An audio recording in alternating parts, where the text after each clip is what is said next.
दीदी भी एकदम सदमे में हो गई कि ये क्या हो गया। महिलाओं की सुरक्षा का दंभ भरने वाली भारतीय जनता पार्टी अपने ही महिला मुख्यमंत्री की सुरक्षा नहीं कर पा रही है। दोस्तों, मैं बात कर रहा हूं दिल्ली की सीएम रेखा गुप्ता की। रेखा गुप्ता को लेकर एक हैरान कर देने वाली खबर सामने आ रही है। रेखा गुप्ता को एक शख्स ने भरी सभा में थप्पड़ जड़ दिया। बड़ा सवाल यह है, कौन है आखिर, उसने ऐसी हिमाकत कैसे की, उसमें इतनी हिम्मत कैसे आई, कौन है वो, सबसे बड़ा सवाल यही है। और क्या उसे सज़ा मिलेगी। इस बीच इस पूरे घटनाक्रम को लेकर केजरीवाल ने अपनी जो प्रतिक्रिया दी है वो भी बेहद हैरान कर देने वाली है। तो सबसे पहले दोस्तों मैं आपको खबर बता देना चाहता हूँ। खबर ये है कि दिल्ली की सीएम को एक शख्स ने भरी सभा में थप्पड़ जड़ दिया। जब रेखा गुप्ता अपने आवास पर जन सुनवाई कर रही थी, उसी दौरान की ये घटना है। रेखा गुप्ता को थप्पड़ मारने वाला जो शख्स है वो गुजराती है, वो गुजरात का रहने वाला है। उसका नाम, उसकी आरोपी की जो पहचान है राजेश भाई खिमजी के रूप में हुई है।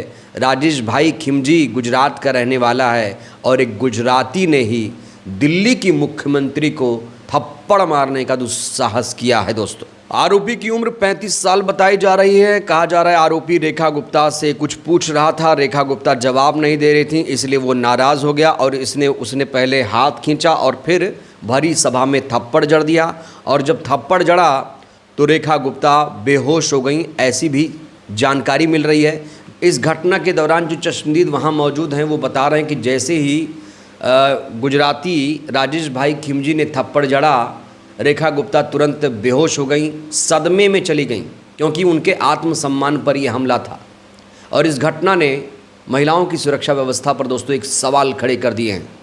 रेखा गुप्ता कैसी सीएम है, कितना बढ़िया काम कर रही हैं वो तो आप सब जानते हैं।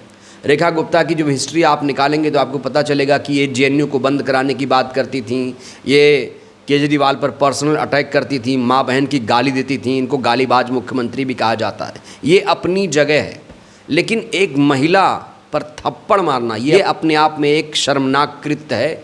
और जो भी ऐसी हिमाकत कर रहा, मुझे लगता है उसे सख्त से सख्त सज़ा मिलनी चाहिए। क्योंकि अगर कोई दिल्ली की सीएम पर हाथ उठा सकता है तो फिर आम महिलाओं का क्या होगा। सोचिए दोस्तों, फिर वो मुख्यमंत्री आम लड़कियों की कैसे सुरक्षा कर पाएगी।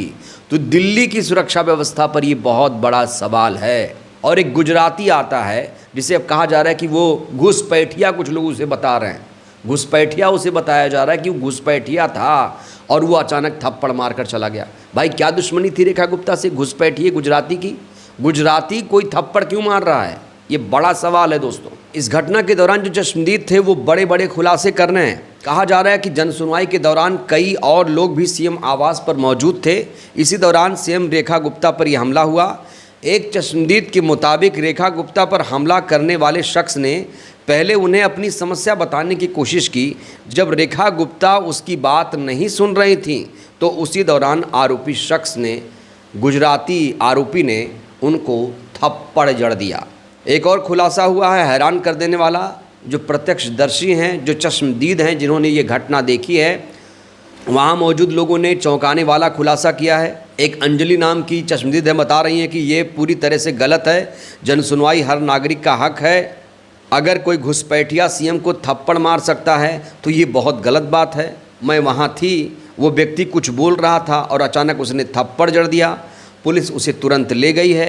उन्होंने आगे बताया कि सीएम लोगों की बात सुन रही थी, अचानक पीछे से शोर हुआ और जब तक हम मुड़े पुलिस हमलावर को ले जा चुकी थी।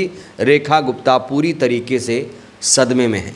तो इस चश्मदीद ने और क्या कुछ कहा है, आइए आपको हम सीधे इनका वीडियो ही दिखा देते हैं। देखिए कि वो जैसे शायद बैठे होंगे तो उन्होंने आपस में क्या बात हुई तो किसी को नहीं पता। वो बैठते ही बस आवाज आई और इतने में वो रेस्ट होके बाहर चला गया। कोई कुछ थप्पड़ मारा, क्या हुआ? मतलब जितनी देर में हमने पलटा उसको पकड़ के ले गए।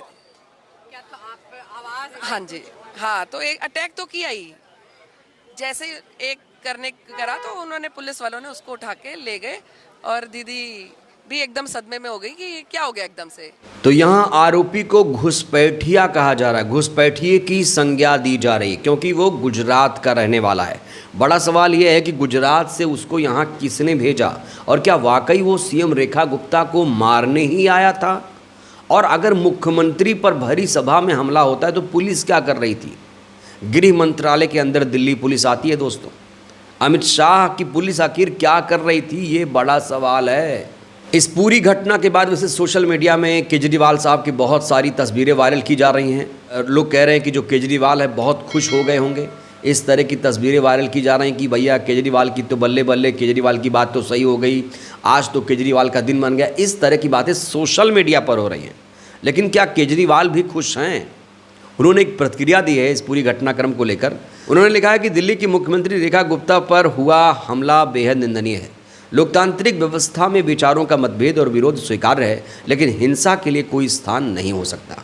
मैं भी केजरीवाल जी की बातों से सहमत हूँ, हिंसा नहीं होनी चाहिए। मुझे विश्वास है कि दिल्ली पुलिस उचित कार्रवाई करेगी। आशा है मुख्यमंत्री पूरी तरह से सुरक्षित और स्वस्थ हो। सोचिए, ये दिल्ली के पूर्व सीएम है केजरीवाल, जो मौजूदा सीएम के लिए ऐसी बातें लिख रहे हैं। हाँ, उनके अंदर क्या फीलिंग आ रही होगी, वो खुश हैं नहीं खुश हैं, वो अलग मैटर है। लेकिन सोशल मीडिया पर उन्होंने इस घटना को शर्मनाक बताया है और कहा है कि इस तरह की घटना जो है वो लोकतांत्रिक व्यवस्था पर एक बहुत बड़ी चोट है, ऐसी घटना नहीं होनी चाहिए। लेकिन यही रेखा गुप्ता जब दिल्ली की सीएम नहीं थी, अचानक ही ये मुख्यमंत्री बनी है दोस्तों। कहा जा रहा है कि जो पार्षद नहीं बन सकता था उसे मोदी शाह ने मुख्यमंत्री बना दिया, और ये मोदी की सबसे फेवरेट हैं। जैसे स्मृति ईरानी फेवरेट थी, ऐसे मोदी की सबसे फेवरेट नेता हैं ये। और इन्हें अचानक से मोदी शाह ने, कहा जा रहा है कि गद्दी पर बिठा दिया है। लेकिन जब यही रेखा गुप्ता मुख्यमंत्री नहीं थी तो इनकी जो भाषा थी एक सड़क छाप की तरह थी। सड़क छाप गुंडे जैसी भाषा थी इनकी। क्या लिखती थी देखिए, दोस्तों मैं पढ़ूंगा नहीं, अगर आप लोग पढ़े लिखे हैं तो आप लोग खुद पढ़ लीजिए। ये तमाम ट्वीट्स इनके वायरल हैं।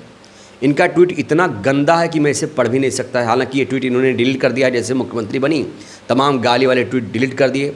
और इनका एक वीडियो और मैं आपको दिखाने जा रहा हूँ जहाँ पर ये जेएनयू को गाली दे रही हैं, जेएनयू के बच्चों को कोस रही हैं कि सल फ्री का खाते हैं, इस तरह की बातें करें, गाली दे रही हैं कि ऐसे संस्थान को बंद होना चाहिए। देखिए ये वीडियो आज वायरल है। सल फ्री का खाते हैं, सल फ्री का खाते हैं। वहाँ पे 10 रुपए, मात्र 10 रुपए महीने की फीस में वो लोग वहाँ पे हॉस्टल में रहते हैं, वर्षों पड़े रहते हैं। पीएचडी के नाम पे 50-50 साल के वो आदमी वहाँ पे रह करके कि हम स्टूडेंट हैं और वहाँ पे रह रहे हैं, वो फ्री बिजली पानी इस्तेमाल करते हैं। आज यदि प्रशासन ने ये सोच करके कि वहाँ पे वो लाइट खुली छोड़ देते हैं, पंखे खुले छोड़ देते हैं, गीजर खुले छोड़ देते हैं, ऐसा सोच के अगर बिजली के चार्ज लगा दिए तो क्या बुरा की। तो रेखा गुप्ता पर जिस तरीके से हमला हुआ है, बहुत सारे लोग कह रहे हैं कि ये गलत है। हालांकि बहुत सारे लोग इस घटना को जस्टिफाई भी कर रहे हैं कि ये गाली दे रही हैं, ये तो एक भी वादा नहीं पूरा कर रही हैं, ये तो बस झूठी सीएम है, ये कोई वादा नहीं पूरा कर सकती, ये सिर्फ दिल्ली की जनता को बेवकूफ़ बना रही है। और दिल्ली की जनता में दोस्तों जानते हैं एक आक्रोश है, दिल्ली की जनता में एक आक्रोश है कि यार हमने किसे चुन लिया। लोग पछता रहे हैं, बीजेपी की सरकार बना के दिल्ली के लोग वाकई पछता रहे हैं दोस्तों। बहरहाल इस वीडियो में इतना ही। इस घटना को लेकर आप लोग क्या सोचते हैं? जिस तरीके से ये हमला हुआ है, आरोपी को क्या सज़ा मिलनी चाहिए? प्रतिक्रिया दीजिएगा। बहुत बहुत धन्यवाद।